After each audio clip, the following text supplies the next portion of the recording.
Vamos a hablar sobre las razones trigonométricas.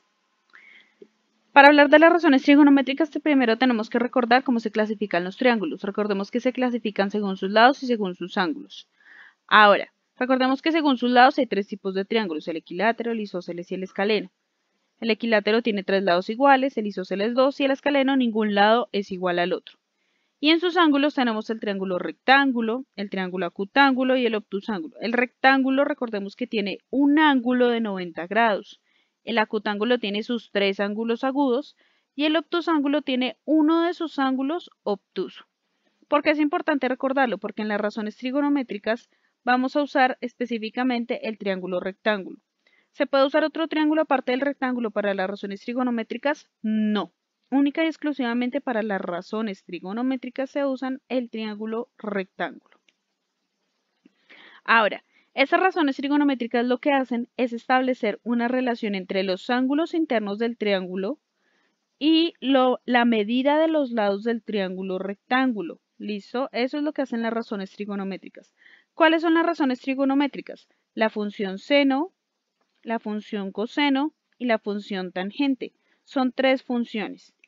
Ahora, para poder establecerlas, primero se necesita reconocer cómo se leen los ángulos y cómo se leen los catetos en estas razones trigonométricas. ¿Cómo se leen? Dependiendo de dónde esté el ángulo. Si yo voy a analizar el ángulo A, el ángulo alfa tal como aparece en pantalla, vamos a imaginar una linterna.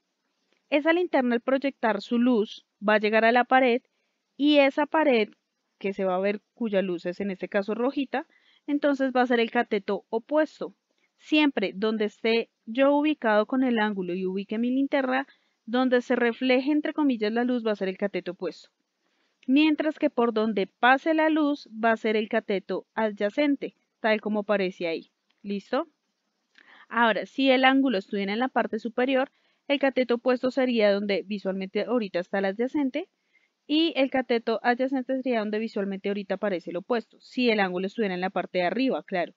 Pero como está en la parte de abajo, entonces el opuesto viene a ser donde se refleja la luz, tal como aparece en la imagen, ángulo cateto opuesto, y el cateto adyacente viene a ser por donde está viajando la luz, sería el cateto adyacente.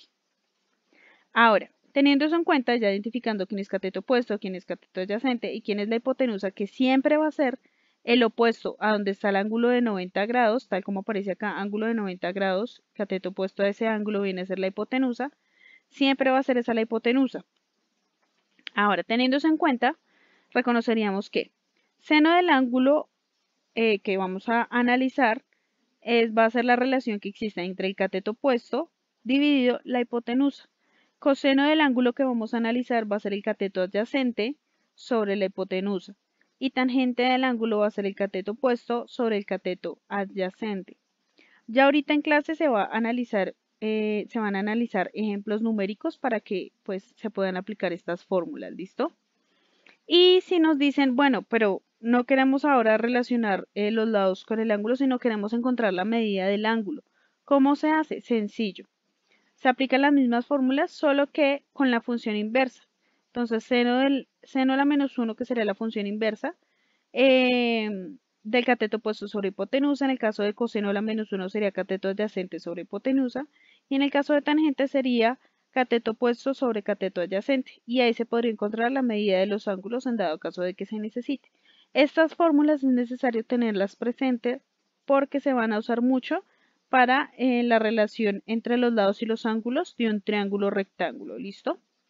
Y es el tema que se va a trabajar. Y pues eso sería todo. Muchísimas gracias.